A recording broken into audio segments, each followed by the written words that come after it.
શિવાય, હરે હરે બોલે નમઃ શિવાય. ભગવાન ભોળાનાથે દક્ષ યજ્ઞની પૂર્તિ કરી.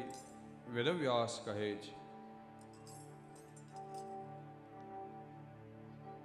સુખદેવજી મહારાજ કથા કરે છે,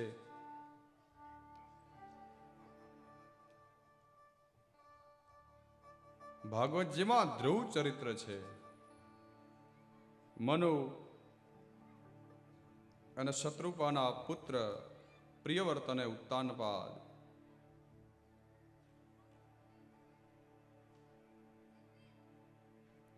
તેમાં ઉત્તાનપાદની બે પત્નીઓ છે, સુરુચિ અને સુનીતિ.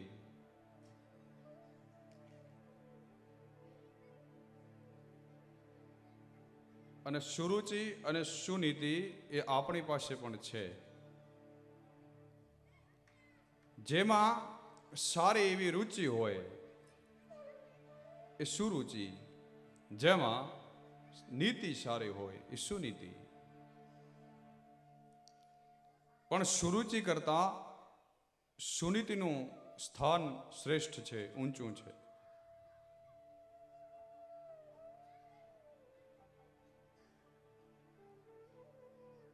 પણ અટાણે સુરુચિનું જોર ચાલે છે.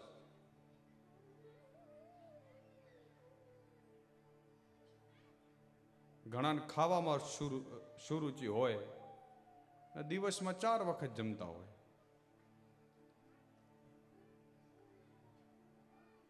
એ સુરુચિ.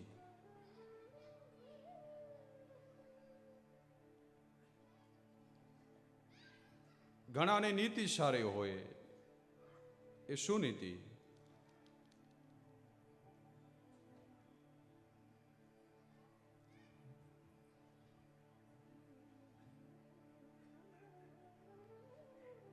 એ સુરુચિનો પુત્ર ઉત્તમ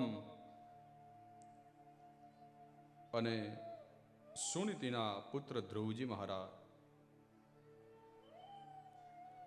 એક વખત જ્યારે રાજા ઉત્તાનપાદ પોતાના રાજ્યની રાજ્ય ગાદી ઉપર બેઠા હતા, એ સમયે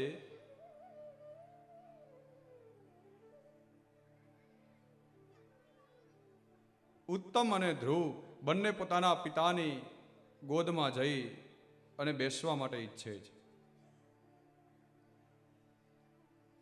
પણ ઉત્તાનપાદને પોતાની સુરુચિ જે પત્ની જે છે એનામાં વધારે રુચિ છે, એ વધારે પ્રિય છે સુનીતિ કરતા.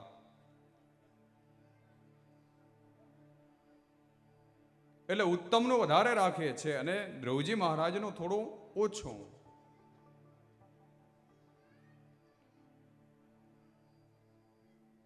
અને પાછી સુરુચિ બોલવામાં તો એવી,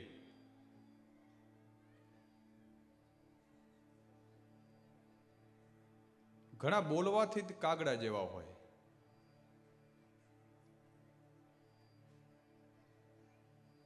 કાક કૃષ્ણ પિક કૃષ્ણ કો ભેદ કાક પિકયો હો. ઘણા બોલે ત્યારે એ કેવો છે એવું આપણને જાણવા મળે. કોયલ અને કાગડો દેખાય છે રંગે રૂપે એક, પણ આપણને જ્યારે બોલે ત્યારે આપણને ખબર પડે કોણ કોયલ અને કોણ કાગડો.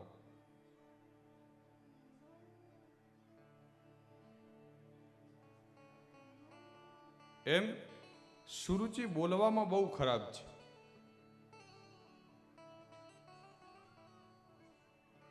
આપણી ભાષામાં મેણા મારે છે.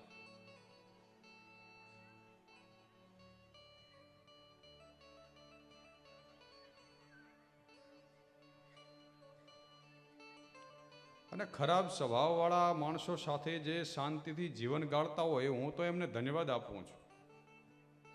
કારણ કે એમને તો રોજે રોજ સહન કરવાનું ને.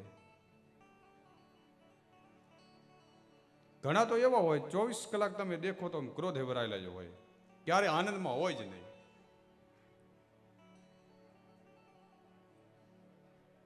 ભગવાને જીવન આપ્યું છે આનંદમાં રહેવા માટે, પણ 24 કલાક ક્રોધમાં હોય.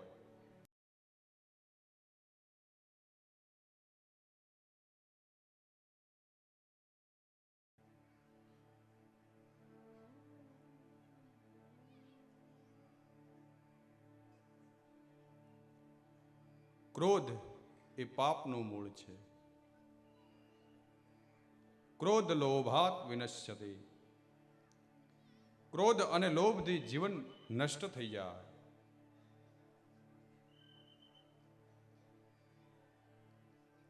લોભ અને ક્રોધ બંને જીવનના વિનાશનું પરમ કારણ છે.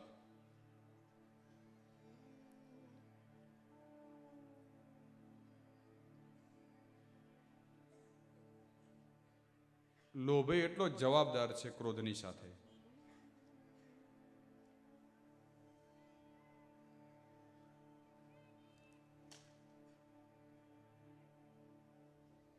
લોભિયાને એમ કે હું જો ક્રોધ નહીં કરું તો મારું બધું ધન છે ને બીજા લઈ જશે, એટલે નજીક કોઈ આવે નહીં. અને આમે તે પાછો લોભીઓ છે ને જે માણસ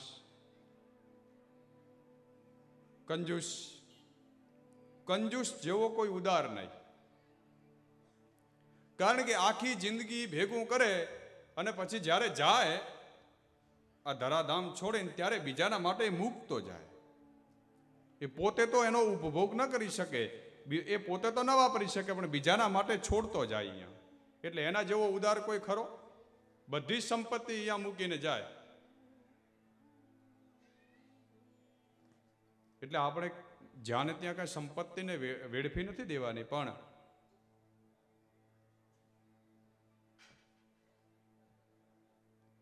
જ્યાં જરૂર હોય, જ્યાં સત્કાર્યમાં, ધર્મના કાર્યમાં, રાષ્ટ્રની રક્ષા માટે ત્યાં સંપત્તિનો ઉપયોગ કરો. સારા કાર્યમાં સંપત્તિનો ઉપયોગ કરો. નહીતર આપણી કામના ક્યારે સંતોષ નહીં પામે. તમે ગમે એટલો ઉપભોગ કરો, ન જાતું કામઃ કામાનામ ઉપભોગેન સામ્યતિ. શાસ્ત્રો કહે છે કામ એનો ઉપભોગ કરવાથી એ તો વધારે ને વધારે ઉલટાનો વધશે, એ શાંત નહીં થાય. પણ એનાથી તમે જુદા રહેશો, એનાથી તમારે અળગા રહેવું પડે તોય શાંત થાય.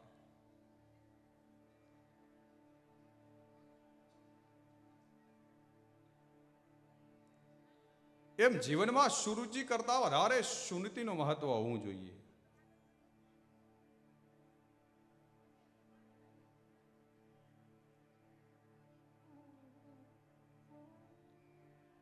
ધ્રુવજી મહારાજને અને સુનીતિને સુરુચિ મેણા મારે છે કે તમારે, ધ્રુવને કહે છે કે તારે જો તારા પિતાના ખોળામાં બેસવું હોય તો તારે સુરુચિના ઉદરથી જન્મ લેવો પડે. અને આવું જ્યારે કહ્યું સુરુચિએ, ત્યારે ધ્રુવજી મહારાજને લાગી આવ્યું છે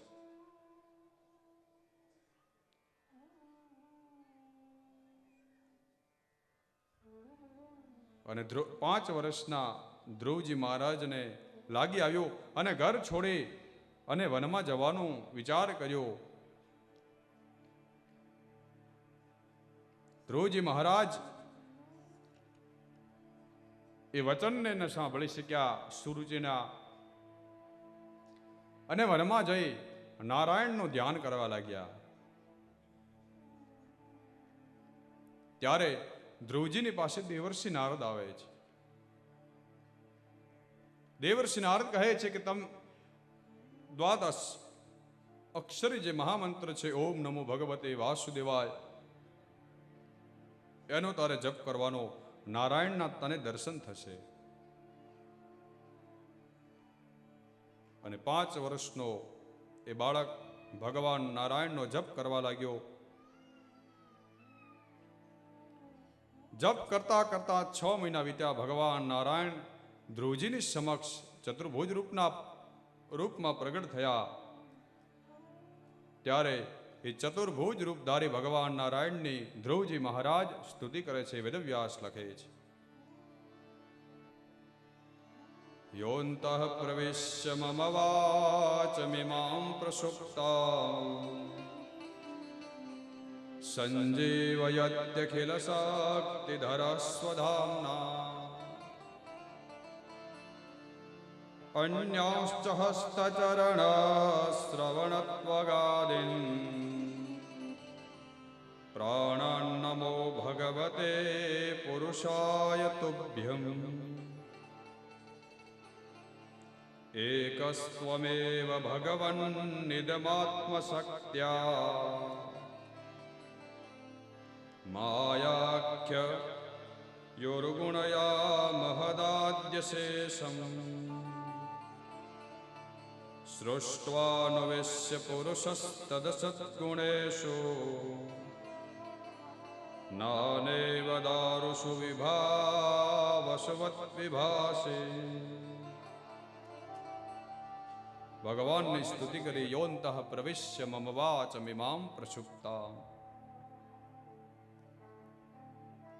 ધ્રુવજી મહારાજ ભગવાનની સ્તુતિ કરતા કહે છે, ભગવાન તમે અંદર મારી જે સૂઈ ગયેલી વાણી છે એને તમે જાગૃત કરો. યોંતઃ પ્રવિશ્ય અંદર પ્રવેશીને યોંતઃ પ્રવિશ્ય મમ વાચમિમામ પ્રસુપ્તા. મારી વાણીને તમે જગાડો. અસ્થિ મેદ માંસ હાડકા આ બધાથી બનેલું આ શરીર અનેક દોષોથી ભરેલું આ શરીર એ મારા એક એક ઇન્દ્રિયને તમે જગાડો. તમે મારા શરીરની અંદર પ્રવેશ કરો.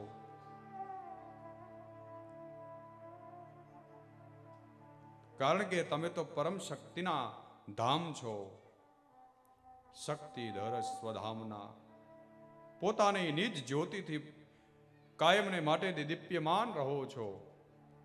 એ તેજ દ્વારા તમારી પોતાની નિજ શક્તિ દ્વારા મારી વાણીને જાગૃત કરો. અને ભગવાન નારાયણ ધ્રુવજી મહારાજ ઉપર પ્રસન્ન થયા. ધ્રુવજી મહારાજને વરદાન આપે છે. ત્યારે ધ્રુવજી મહારાજ કહે છે કે મને એવું વરદાન આપો કે જન્મો જન્મ સુધી તમારું સ્મરણ મને યાદ રહે. ભગવાન નારાયણના દર્શન કરી અને ધ્રુવજી મહારાજ પોતાના રાજ્યમાં પાછા આવે છે.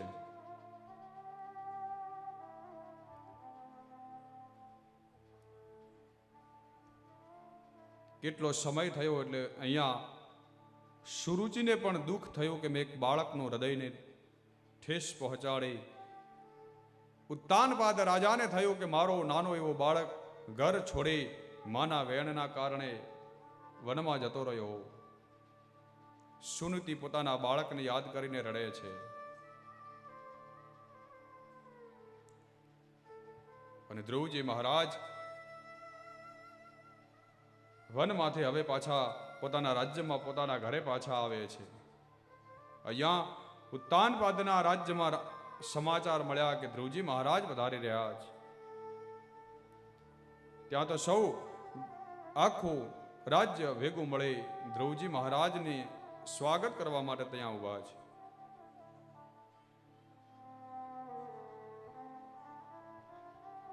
આવેલા ધ્રુવજીને જોઈને માં સુનીતિ ભેટી પડ્યા. સુનીતિથી વધારે સુરુચિ રડ્યા છે. કયો બેટા મને માફ કરી દેજે, મારા કારણે તારે વનમાં જવું પડ્યું. પણ જે થાય એ સારા માટે થાય છે.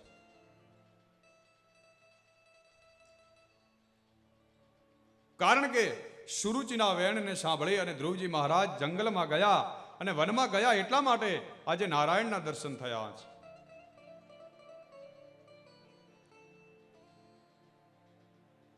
એટલે ક્યારેક ક્યારેક આપણા જીવનમાં એવી ઘટનાઓ ઘટે તો આપણે સમજવું કે ભગવાનની કૃપા છે. અને ક્યાંક કેવું બોલી જાય તો આપણે દુઃખી ન લગાડવું, આપણા આત્માને દુઃખી ન કરવો. જે થાય છે એ બધું સારા માટે જ છે.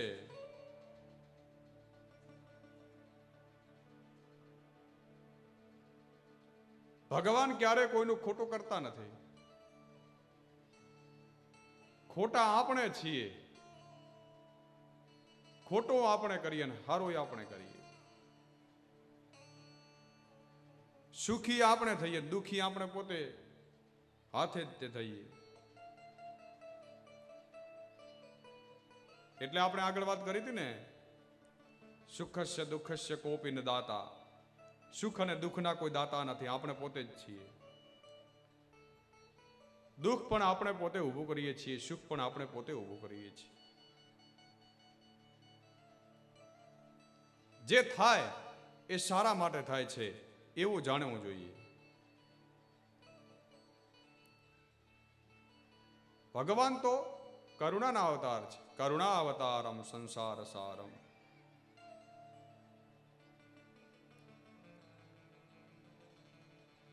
કરુણાના કરનારા છે.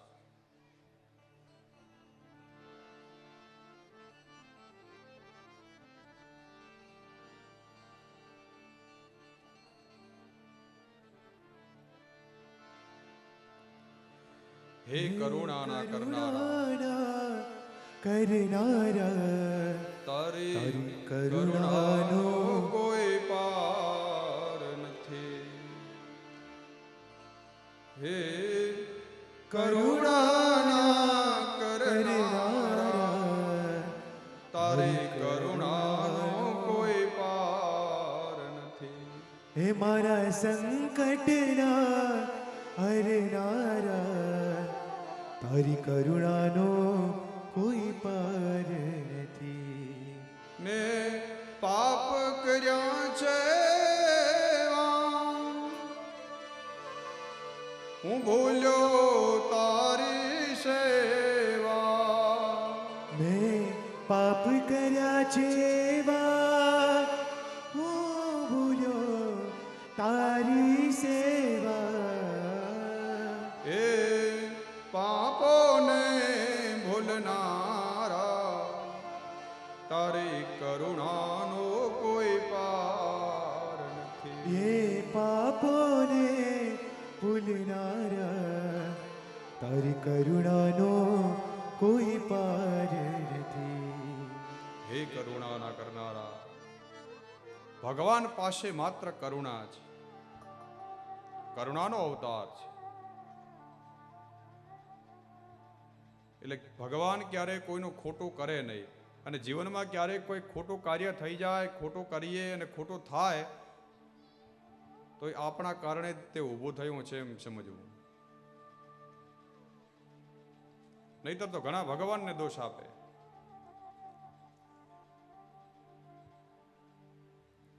એક રાજા હતા અને રાજાને એક મંત્રી હતો. તો એ મંત્રીને ભગવાન ઉપર વધારે ભરોસો ને વારે ઘડીએ વાતમાં તે જ્યારે કોઈ ઘટના ઘટે ત્યારે એમ કહે જે થયું તે સારા માટે. એ પ્રધાનને, એ મંત્રીને બોલવાની એવી ટેવ કે જે થયું એ સારા માટે થયું.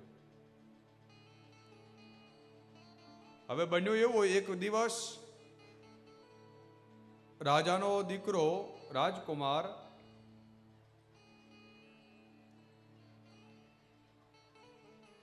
ઘોડી ઉપર ચડવા અને ઘોડાને ચલાવવા માટે શીખતો હતો. ત્યાં ઘોડી ઉપરથી પડી ગયો હતો. એ પ્રધાને, એ મંત્રી, જે રાજાનો મંત્રી હતો, એને કહ્યું કે જે થયું તે સારા માટે.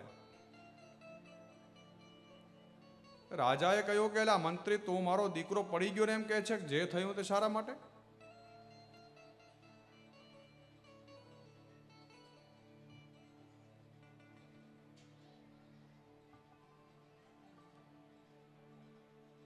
તો રાજાને ક્રોધ આવ્યો એટલે પોતાના મંત્રીને જેલમાં પૂરી દીધો. તોય પેલો મંત્રી બોલ્યો કે જે થયું એ સારા માટે થયું. હવે એક દિવસ એવું બન્યું કે રાજાને જંગલમાં શિકાર માટે જવાનું મન થયું અને રાજા, મંત્રી અહીંયા જેલમાં છે, નહીં તો સાથે હોય, પછી નીકળ્યા જંગલમાં. શિકાર કરતા કરતા દૂર સુધી પહોંચી ગયા. થાક્યા, તરસ્યા થયા, પછી ભૂખે લાગી. તો આમ તેમ ત્યાં જંગલમાં ભટકવા લાગ્યા. હવે ત્યાં તે જંગલમાં કોઈક જંગલના લોકો પોતાની કુળદેવીને કોઈક માણસની બલિ ચડાવવા માટે કોઈ માણસને શોધી રહ્યા હતા. અને એમણે જે માણસ પકડી લાવ્યો હતો ને બલિ ચડાવવા માટે, એ છટકી ગયો. એટલે એ માણસને શોધવા માટે નીકળ્યા. ત્યાં પેલા રાજા હાથે ચડી ગયા. તો સૈનિકોએ વિચાર કર્યો કે બલિ માટે આ વ્યક્તિ બરાબર છે.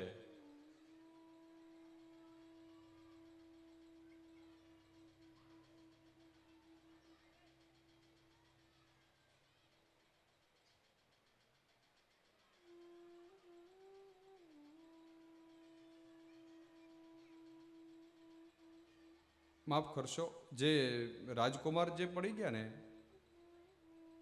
એ રાજા પોતે પડી ગયા. એટલે આંગળી કપાઈ ગઈ ને, એટલે રાજાને ગુસ્સો આવ્યો, એટલે મંત્રીને જેલમાં પૂર્યા. રાજાને પોતાને આંગળી કપાઈ ગઈ.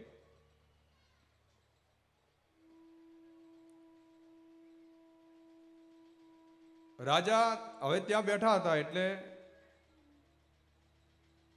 પેલા સૈનિકો કુળદેવીની બલિ માટે પકડીને લઈ ગયા.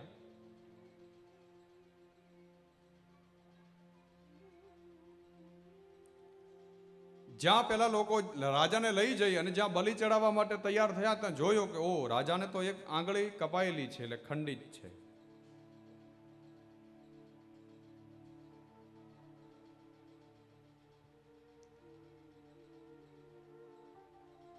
એટલે પહેલા વિચાર કર્યો કે ખંડિત વ્યક્તિને બલિ માતાજીને ચડે નહીં, એટલે આને છોડી દો. રાજાને આસ્કારો થયો, સારો થયો. પેલો મંત્રી જે બોલતો તો એ સાચું હતું, સત્ય હતું. કે હું ઘોડા ઉપરથી, રાજા પોતે પડી ગયા, આંગળી કપાઈ ગઈ. એટલે મંત્રીએ કહ્યું કે જે થયું સારા માટે થયું, એ આજ જે કામ લાગ્યું.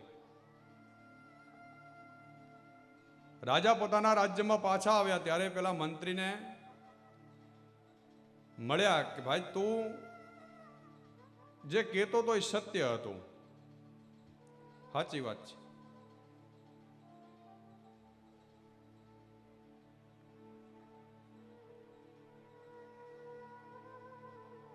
ત્યારે રાજાએ કહ્યું કે એ તો વાત બરાબર છે, પણ તને મેં જેલમાં પૂર્યો ત્યારે તું એમ કેમ બોલ્યો કે જે થયું એ સારા માટે થયું? ત્યારે મંત્રીએ કહ્યું કે મહારાજ, તમે ખંડિત હતા, તમારે ઘોડા પરથી પડી ગયા એટલે એક આંગળી કપાઈ ગઈ.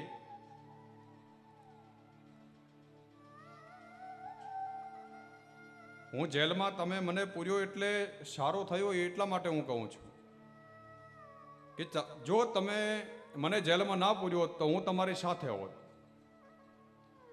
અને તમે વનમાં ગયા એટલે પેલા જે બલિ ચડાવવાના હતા, એ તમે તો ખંડિત હતા, એટલે તમને તો ન ચડાવત, મારી બલિ તમારી હારે ચડી જાત.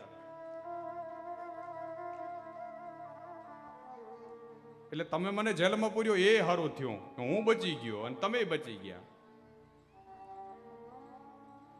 એટલે ક્યારેક ક્યારેક ભગવાનને એવી કૃપા હોય કે ક્યારેક એવી ઘટના ઘટે તો આપણને અજુગતું લાગે, પણ એ બધું સારા માટે હોય છે. એમ ધ્રુવજી મહારાજને કહે છે, સુરુચિને કહે છે કે સારું થયું, તમારા વેણના કારણે હું જંગલમાં ગયો અને ભગવાનના મને દર્શન થયા.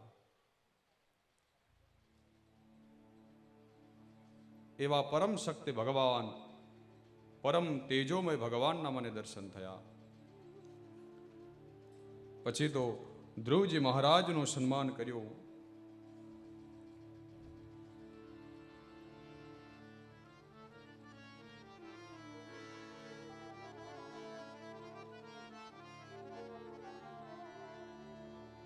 પધારો મહારાજ શ્રીઓ.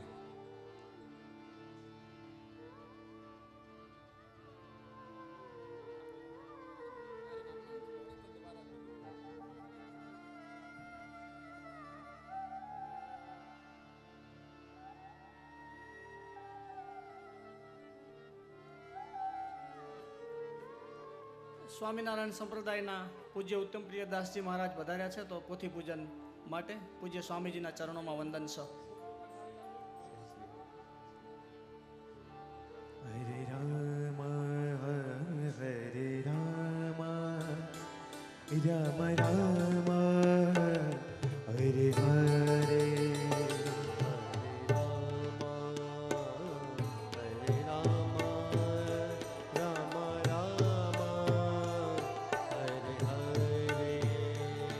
हरे कृष्ण कृष्ण कृष्ण हरे हरे આપણી વચ્ચે ડીસાના ધારાસભ્ય માનસ શ્રી શશિકાંતભાઈ પંડ્યા સાહેબ પધાર્યા છે.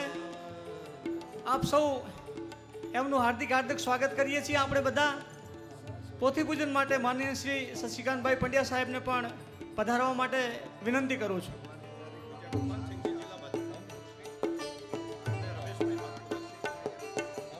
બનાસકાંઠા જિલ્લા ભારતીય જનતા પાર્ટીના પ્રમુખ શ્રી માનનીય શ્રી ગુમાનસિંહજી વાઘેલા સાહેબ પણ ઉપસ્થિત છે. આપ સાહેબ પણ પધારશો. માધપુરાના વતની શ્રેષ્ઠી શ્રી રમેશભાઈ ચૌધરી સાહેબ પણ અત્રે ઉપસ્થિત છે. તો આપ સાહેબ પણ પોથી પૂજન માટે સંતોની સાથે પધારવા માટે નમ્ર વિનંતી કરું છું. हरे राम राम राम हरे हरे हरे राम राम राम हरे हरे हरे कृष्ण कृष्ण कृष्ण हरे हरे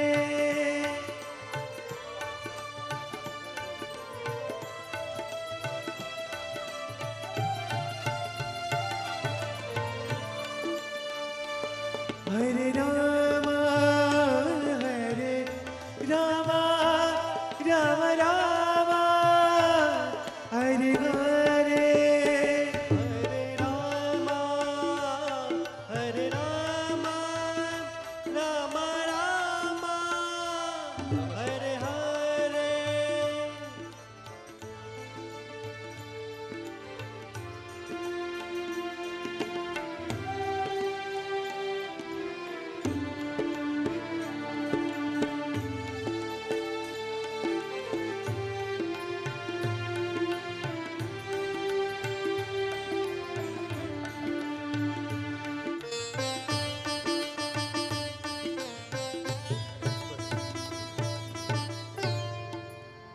આપણા શ્રી વિજયભાઈ ચક્રવર્તી સાહેબ પણ અત્રે ઉપસ્થિત છે. સાહેબ શ્રી આપનું પણ સ્વાગત છે અને પોથી પૂજન માટે આપને નમ્ર વિનંતી છે.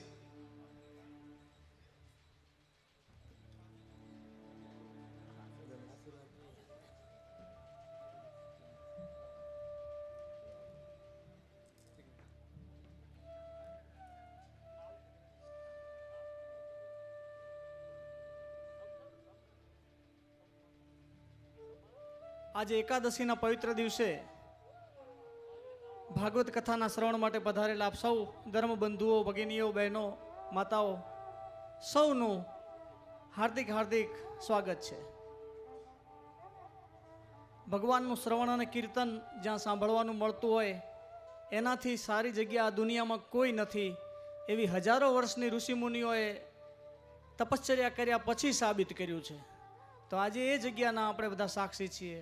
એટલે પુનઃ આપના ઉપર પરમ કૃપાળુ પરમાત્માની કૃપા કહેવાય કે આવા અવસરો એનો ભાગ બનવાનું, સહભાગી થવાનું આપણને બધાને સૌભાગ્ય પ્રાપ્ત થયું છે.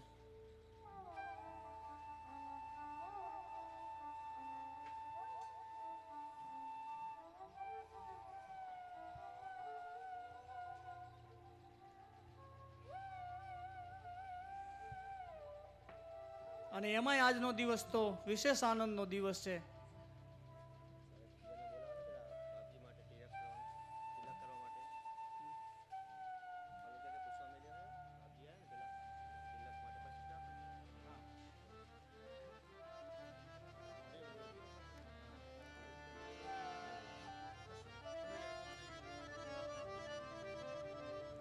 બોલીએ શ્રી કૃષ્ણ કનૈયાલાલ કી જય.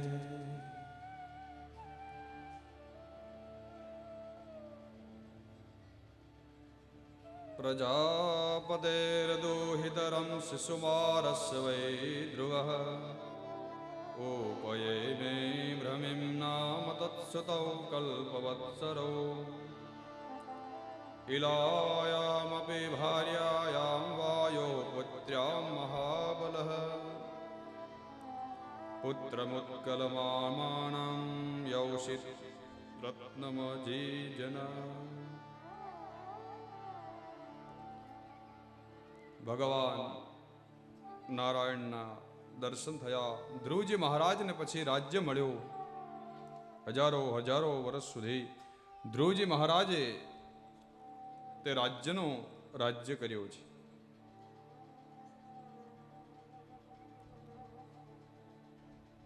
ધ્રુવજી મહારાજનું યક્ષોની સાથે યુદ્ધ થયું એની કથા કરી છે. અને એ યક્ષો સાથેના યુદ્ધમાં પોતાના ભાઈ ઉત્તમનું મૃત્યુ થયું. અને ધ્રુવજી મહારાજ યક્ષો ઉપર ક્રોધે ભરાયા અને ભયંકર યુદ્ધ કરવા લાગ્યા. ત્યારે ધ્રુવજી મહારાજને આવીને બ્રહ્માજી આદિ દેવતાઓ ઋષિ મુનિઓ આવીને સમજાવે છે કે તમારે આવી કોઈની હિંસા ન કરવી જોઈએ. તમે તો ભગવત પરાયણ છો, ભગવાનના પરમ ભક્ત છો. પધારીએ.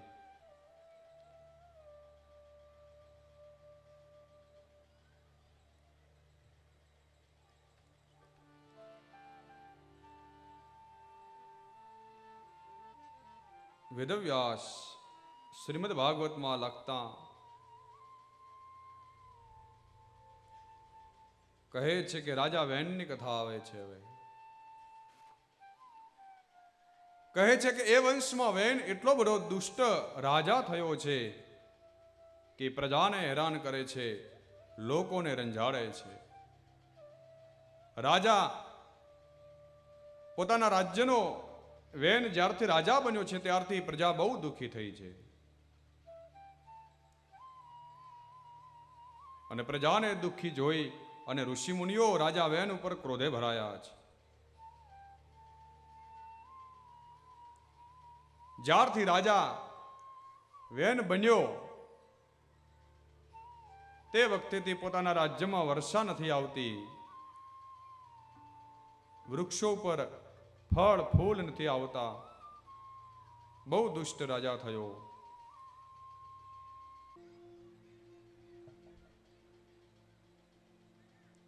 એક રાજાએ પ્રજાનું કેવી રીતે રક્ષણ કરવું, એક રાજાએ પ્રજાનું કેવી રીતે કલ્યાણ કરવું, એ આપણને આ પૃથુ ચરિત્ર ઉપરથી ખબર પડે છે. અને તે વખતે આપણે વાત કરી હતી ને,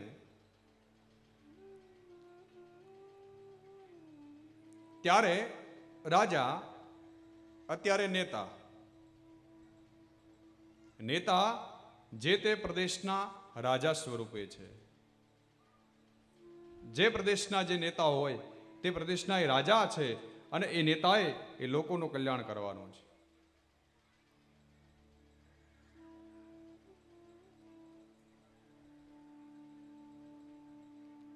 પૃથુ ભગવાન પ્રગટ થયા છે લોકોનું કલ્યાણ કરવા માટે.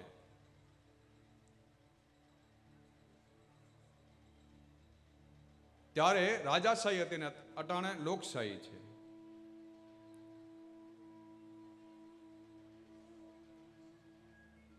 એટલે ઘણા એવું થાય કે શાસ્ત્રીજીએ અટાણે આ પૃથુ ચરિત્રને નેતાઓ સાથે જોડી દીધું. એવું નથી. શાસ્ત્રોમાં રાજકારણ ભારોભાર ભર્યું છે. રાજાઓની તે કથા છે. આમાં રાજા પરીક્ષિત પોતે રાજા છે, નેતા છે.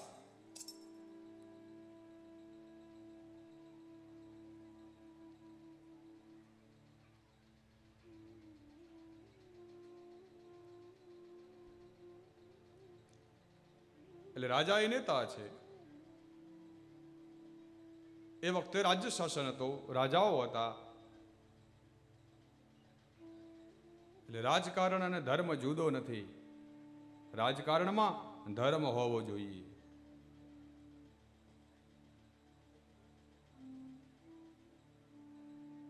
આપણે ઉલટું કરીએ તો દુઃખી થઈએ. ધર્મમાં રાજકારણ લાવીએ એટલે ધર્મના વિભાગ પડે. નહીં, રાજકારણમાં ધર્મ હોવો જોઈએ. આ કૃષ્ણ છે ને રાજકારણ જ કર્યું છે, પણ ધર્મમય રાજકારણ છે. મહાભારતનું યુદ્ધ ચાલે, સાંજનો સમય થાય એટલે એ પાછું પૂર્ણ થઈ જાય. નહીતર આપણે હોઈએ તો રાતે છુપાઈને મારીએ. અને એને તો મહાભારતનો સમય પૂરો થાય સાંજનો એટલે શંખ ફૂંકાય અને મહાભારતનું યુદ્ધ બંધ થઈ જાય.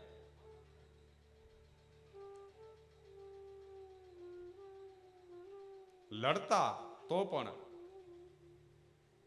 ધર્મયુક્ત થઈને લડતા.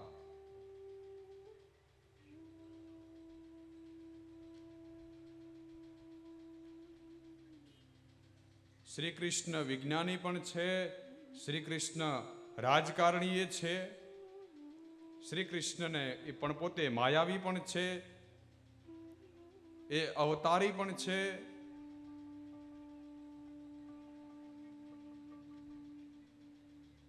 અને પોતાના પરમ ભક્તોના ઈશ્વર પણ છે.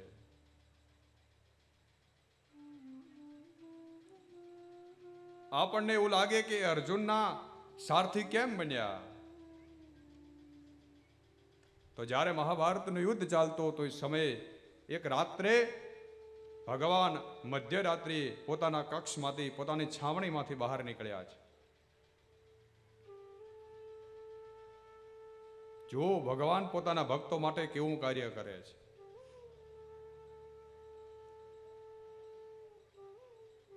અને આમે પાછો કનૈયો નટખટ, એટલે અડધી રાત્રે નીકળ્યા ને તો યુધિષ્ઠિર મહારાજે જોયું કે આ કૃષ્ણ અટાણે જાય છે ક્યાં અડધી રાત્રે? ક્યાંક પક્ષ પલટો તો નથી કરતા ને કે અડધી રાત્રે જૈન કૌરવોના પક્ષમાં ભગવાન ભળી જાય? એટલે યુધિષ્ઠિર ગયા પાછળ ને પાછળ ભીમ ને પાછળ નકુલ ને સહદેવ ને ચારે ભાઈ પાછળ.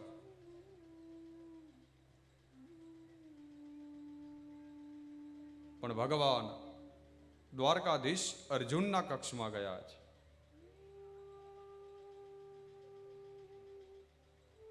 તે યુધિષ્ઠિર ને બીજા ત્રણેય ભાઈઓ ભીમસેન, નકુલ, સહદેવ આમ કપડું થોડું એક બાજુ કરી બારે ઉભા રહીને જોવે છે કૃષ્ણ કરે છે હું અંદર. યુધિષ્ઠિર મહારાજે જોયું તો ભગવાન દ્વારકાધીશ અર્જુન સૂતા હતા અને ઊંઘેલા અર્જુનના ચરણ પોતાના ખોળામાં લઈને ભગવાન દ્વારકાધીશ પોતે દબાવી રહ્યા હતા. ત્યારે દોડતા ગયા યુધિષ્ઠિર મહારાજ અર્જુનના કક્ષમાં કહ્યું, ભગવાન તમે અર્જુનના ચરણ દબાવો છો તો એની ગતિ બગડી જશે.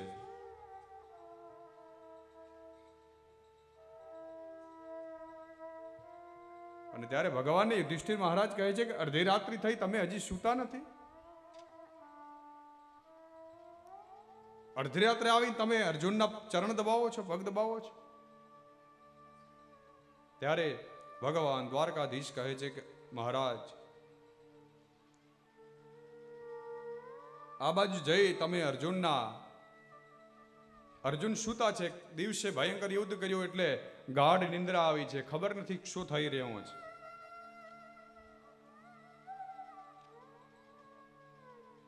અને દ્વારકાધીશે કહ્યું કે તમે જઈ અર્જુનના મોઢા પાસે તમારો કાન રાખો. પણ જ્યાં યુધિષ્ઠિર મહારાજે અર્જુનના મોઢા પાસે જ્યાં કાન રાખ્યો ત્યાં તો અર્જુનના શ્વાસે શ્વાસે શ્રી કૃષ્ણ શ્રી કૃષ્ણ શ્રી કૃષ્ણ નીકળતો હતો. યુધિષ્ઠિરને આશ્ચર્ય થયું કે આ શું? એના શ્વાસે શ્વાસે શ્રી કૃષ્ણનું નામ? ત્યારે દ્વારકાધીશે કહ્યું કે મહારાજ હું એટલા માટે અડધી રાત્રે અર્જુનના ચરણ દબાવવા માટે આવ્યો છું કે જોયો આજે શ્વાસે શ્વાસે નામ લે છે ને એ નામ મને સુવા નથી દેતો. એ સૂઈ જાય તો હું નિરાંતે સૂવું. એનું શ્વાસે શ્વાસે નીકળેલું નામ મને સુવા નથી દેતું. હું ચરણ એટલા માટે દબાવું છું કે શાંતિથી સૂઈ જાય, મારું નામ લેવાનું બંધ કરે તો મને નિરાંતે ઊંઘ આવે. ભગવાનને કોઈના ચરણ દબાવતા કઈ શરમ નથી આવતી. અરે યુધિષ્ઠિર મહારાજના રાજસુ યજ્ઞમાં ભગવાન દ્વારકાધીશ કહે છે, બધાને જુદું જુદું કાર્ય સોંપવામાં આવ્યું છે, ત્યારે દ્વારકાધીશ કહે છે કે યુધિષ્ઠિરના રાજસુ યજ્ઞમાં હું બ્રાહ્મણોના એઠા પતરાવળા ઉપાડીશ, એ કાર્ય હું કરીશ. અને દ્વારકાધીશને એની તે શરમ ના આવે.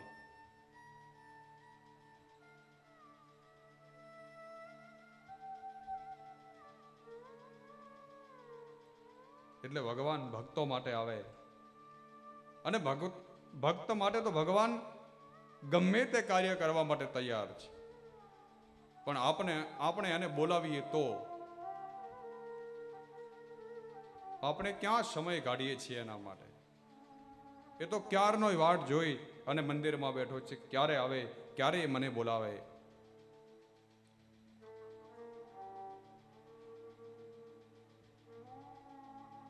વાલા, એને તમે બોલાવો ને તો એ ગમે ત્યારે દોડતો આવી જાય. નરસિંહ મહેતાએ જ્યારે જ્યારે કેદારો ગાયો ત્યારે ત્યારે ભગવાન દ્વારકાધીશ દોડતા આવ્યા. દર્શન દો ઘનશ્યામ નાથ મોરે, અખિયા પ્યાસે રે. દર્શન દો ઘનશ્યામ નાથ મોરે, અખિયા પ્યાસી રે. દર્શન દો ઘનશ્યામ નાથ મોરી, અખિયા પ્યાસે રે. દર્શન દો ઘનશ્યામ નાથ મોરે, અખિયા પ્યાસી રે. द्वार दया का जब तू खोले, पंचम सुर में गूंगा बोले. अंदाजे के लगड़ा चल कर, अंदाजे के लगड़ा चल कर, पहुँचे काशी रे. द्वार दया का जब तू खोले, पंचम सुर में गूंगा बोले. अंदाजे के लगड़ा चल कर, अंदाजे के लगड़ा चल कर, पहुँचे काशी रे. दर्शन दो घनश्याम नाथ मोरे, અખિયા પ્યાસી રે.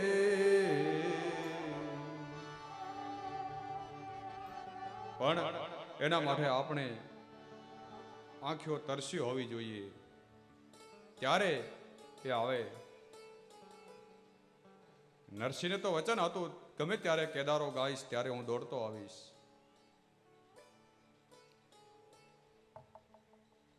અને સત્ય હકીકત એવી છે કે તમે એને, આપણને એવું લાગે કે અત્યારે કળિયુગમાં આવે કે નહીં આવે, આપણને એવું લાગે કે આપણું સામર્થ્ય નથી એટલું બધું, ભગવાન ક્યાંથી આવે? નહીં છે, માત્ર હૃદયનો પ્રેમ જોઈએ ભગવાનને.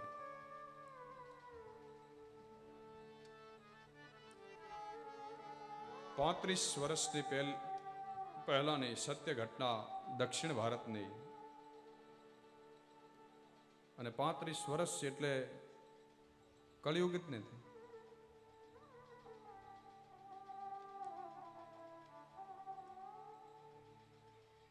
એક ભોલા નામનો વ્યક્તિ, રામનો પરમ ભક્ત, અને જ્યારે એને કોઈ પૂછે એટલો બધો ભોળો કે એને કંઈ ખબર નહીં, લોકો છળ કપટ કેવી રીતે કરે.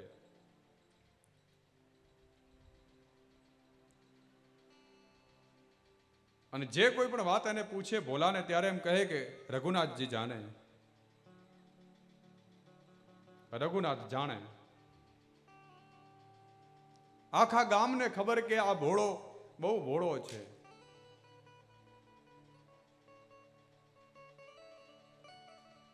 એક વખત એવું બન્યું કે એક શેઠને ખબર પડી કે આ ભોળો બહુ ભોળો છે, તો એને એ ભોળાનો મકાન લઈ લેવાનો વિચાર કર્યો.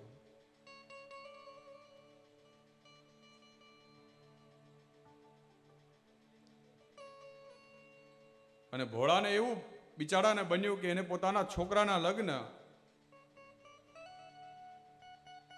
દીકરી કે દીકરાના લગ્ન આવ્યા, પૈસાની જરૂર પડી, એટલે પોતાનું મકાન એ શેઠ પાસે ગીરવે રાખ્યું છે કે જ્યારે પોતાના પૈસા પાછા ભરી દે શેઠના, ત્યારે પોતાનું મકાન એ છોડાવી લે. અને ચિઠ્ઠી લખી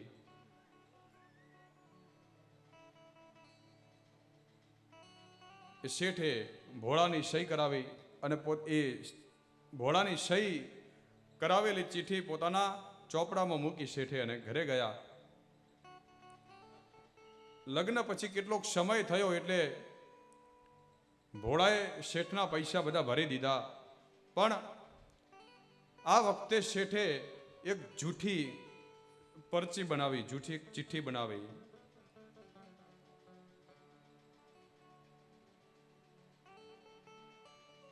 અને શેઠે પાછો ઉલટાનો ભોળા ઉપર કેસ કરી દીધો કોર્ટમાં. અને જ્યારે જજ સાહેબે એ ભોળાને બોલાવ્યો કે ભાઈ ભોળા, તે આમના પૈસા નથી ભર્યા, ત્યારે ભોળો કહે કે રઘુનાથજી જાણે, રઘુનાથ જાણે.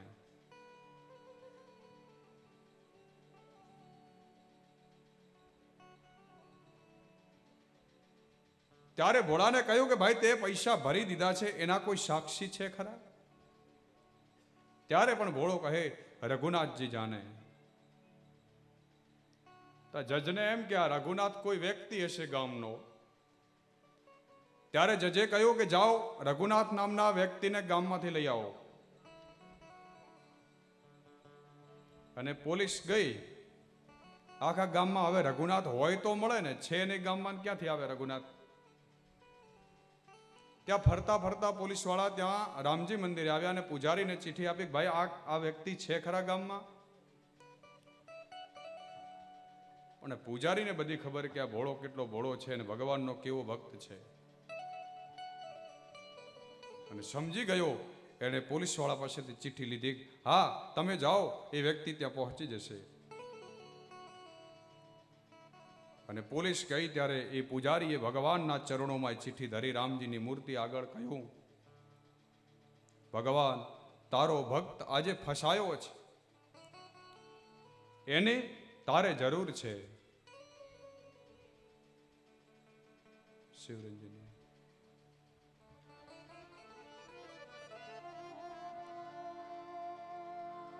અને જ્યારે ચિઠ્ઠી ભગવાનના ચરણોમાં મૂકી પૂજારી રડ્યો કે આજે હું સમજાઈ ગયો બધું મને, પણ તારી આજે એને જરૂર છે ભોળાને. આ લોકો એને બધા છેતરે છે, એને કંઈ ખબર નથી. અને પોલીસ પહોંચી કોર્ટમાં કહ્યું કે કોઈ વ્યક્તિ નથી રઘુનાથ નામનો. પણ ત્યાં તો પાછી બૂમ મારે ઉભા રહ્યો, રઘુનાથ આવે છે. લાકડીના ટેકે ટેકે એક ઘરડો માણસ આવી રહ્યો છે. કોર્ટમાં આવ્યા રઘુનાથ, લાકડીના ટેકે ટેકે એક વૃદ્ધ આવ્યા છે સામે, લાકડીના ટેકે ટેકે કોર્ટમાં, કે પૂછો ભાઈ હું રઘુનાથ છું. ત્યારે જજે પૂછ્યું કે ભાઈ આ રઘુનાથનું નામ લે છે તમે પોતે? તો કે હા. તો કહે છે કે આ પૈસા મેં શેઠના આપી દીધા છે. શેઠ કહે છે મને નથી આપ્યા. અને ભોળાને કંઈ ખબર નથી આ ઘટનાની શું ઘટે છે.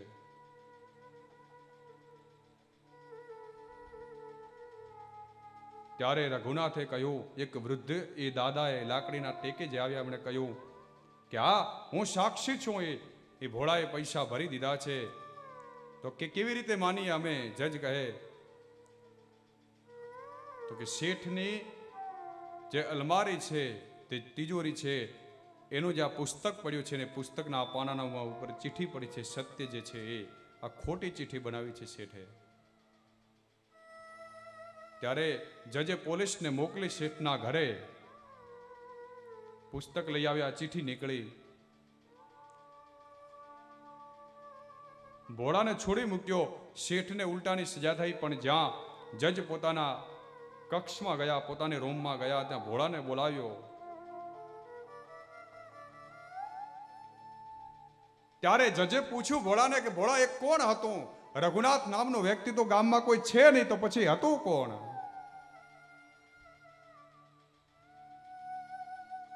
ત્યારે ભોળો સમજી ગયો કે નક્કી મારો પરબ્રહ્મ આવ્યો છે. અને જજને વિચાર આવ્યો કે નહીં, એ અલમારીમાં જે પુસ્તક પડ્યું છે એના પાના નંબર ઉપર જે ચિઠ્ઠી પડી છે, આટલી ખબર તો કોઈને હોય નહીં. અને ભોળાને જ્યારે ખબર પડી કે રઘુનાથ સાક્ષાત રામ આવ્યા હતા સાક્ષી દેવા માટે, ત્યારે જજને બહુ આશ્ચર્ય થયું અને જજ બહુ રડ્યા છે. અને કહેવાય છે એક ક્ષણે એ જજના પહેરેલા જે કપડા હતા એ બધા કોટને ઉતારી દીધા. અને આજે તે એ જજ વૃંદાવનમાં સાક્ષી રૂપે છે, હાલમાં તે છે. અને એમને સંત નહીં, જ્યારે એ સંત બની ગયા, સંન્યાસી બની ગયા, પણ જ્યારે આવતા હોય ને ત્યારે વૃંદાવનના સંતો એમ કહે કે જજ સાહેબ આ રહે, જજ સાહેબ આવી રહ્યા છે. હાલમાં તે વૃંદાવનમાં સાક્ષી છે. પણ એ દ્રઢ ભરોસો એનામાં જો હોય તો આજે પણ ભગવાન આવે છે.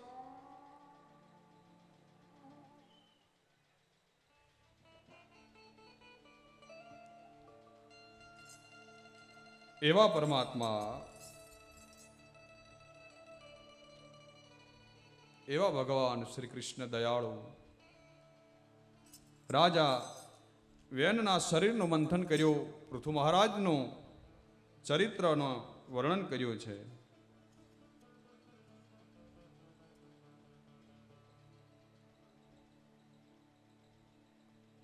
અદ્ભુત છે ભગવાનની લીલાઓ, ભગવાનની કથાઓ.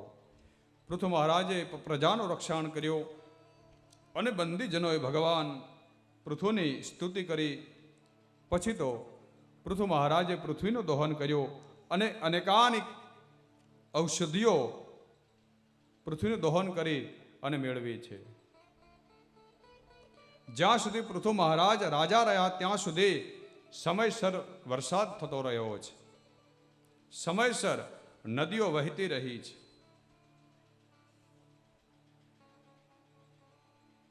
અને પછી તો પૃથુ મહારાજના વંશનું વર્ણન કર્યું, પુરંજન ઉપાખ્યાનનું વર્ણન કર્યું છે સુખદેવજી મહારાજે. આ પુરંજન છે ને, એ રૂપક છે ભાગવતજીનું.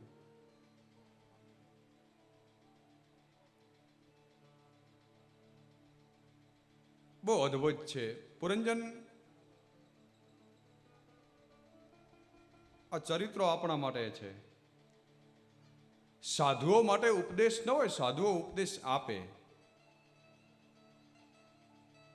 એટલે શાસ્ત્રો આપણા માટે છે. પુરંજન ઉપાખ્યાનનું વર્ણન કર્યું છે. એના પછી સુખદેવજી મહારાજ કહે છે કે રાજન, પ્રચેતાઓને રુદ્ર ભગવાને ઉપદેશ આપ્યો છે અને પ્રચેતાઓને વિષ્ણુ ભગવાનનું વરદાન પ્રાપ્ત થયું, એની કથા કરી. શ્રી નારદજીએ પ્રચેતાઓને ઉપદેશ આપ્યો અને પ્રચેતાઓને પરમ પદનો લાભ થયો છે, એની કથા કરી. જે બે ભાઈ હતા, ઉત્તાનપાદ અને પ્રિયવ્રત, એમાં પ્રિયવ્રતના વંશનું વર્ણન કર્યું છે. પણ ઉત્તાનપાદના જેટલા વંશનું જો વર્ણન કર્યું છે એટલું વિસ્તારથી એનું વર્ણન નથી કર્યું ભાગવતકારે. કારણ કે જે વંશમાં ભગવાનના અવતારો થયા છે એ જ વંશનું વિસ્તારથી વર્ણન કર્યું છે વેદવ્યાસે. એના પછી આગ્નિદ્રનું ચરિત્ર આવ્યું, રાજા નાભીનું ચરિત્ર આવ્યું, એના પછી ઋષભદેવજીના ચરિત્રનું વર્ણન કર્યું છે વેદવ્યાસે. અને આ ઋષભદેવ એ જૈનોના પ્રથમ તીર્થંકર મનાય છે. ઋષભદેવને ત્યાં અનેક પુત્રો થયા અને ઋષભદેવને ત્યાં સૌથી મોટા ભરત મહારાજ છે. અને આપણા દેશ પહેલા છે ને આર્યાવર્ત નામે હતો. આપણા દેશનું નામ આર્યાવર્ત હતું. ભરત મહારાજ ઉપરથી ભારતનું નામ પડ્યું ભરતખંડ, ભારત વર્ષ, ભારતની ભૂમિ. આ આર્યોની ભૂમિ છે. એટલા માટે આપણી ભારતની જે દેવી શક્તિઓ છે, સ્ત્રીઓ છે, એમના માટે આર્ય નારી એવો શબ્દ વપરાય છે. આપણે બધા આર્ય પુરુષો છીએ, એના સંતાનો છીએ. આ આર્યોની ભૂમિ છે. ભૂમિના તે ગુણ હોય છે. એટલા માટે તો આપણે ભૂમિના વખાણ કરીએ છીએ ને. આપણા ગુજરાતમાં તે આપણે સૌરાષ્ટ્રની ભૂમિને વખાણીએ છીએ કે ત્યાં સંતો, મહંતો, કથાકારો અને ભગવાન ગોકુળ મથુરા છોડી અને ત્યાં 100 વર્ષ રહ્યા છે.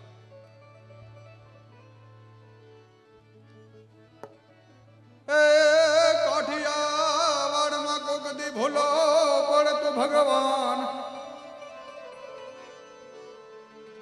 હજી કાઠિયાવાડમાં કોક દી ભૂલો પડતો ભગવાન,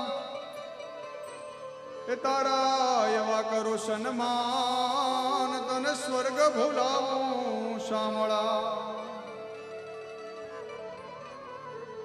કાઠિયાવાડમાં કોક દી ભૂલો પડતો ભગવાન. તમારી ભૂમિ તો ધન્ય છે ચિરાગભાઈ. કાઠિયાવાડમાં ભગવાન 100 વર્ષ રહ્યા છે. ये धरती है जहाँ ऋषि मुनि जपते हरि नाम की माला. ये धरती है जहाँ ऋषि मुनि जपते हरि नाम की माला. हरि ओम हरि ओम हरि ओम हरि ओम. हरे हर बालक एक मोहन है और हर एक बाला राधा, और हर एक बाला राधा. जहाँ डाल डाल पर सोने की चिड़िया करती है बसेरा. ओ भारत देश है मेरा, ओ भारत देश है मेरा, ओ भारत देश है मेरा, ओ भारत देश है मेरा. બહેનોને પાછળ ત્યાં બેસવાની જગ્યાની વ્યવસ્થા કરજો.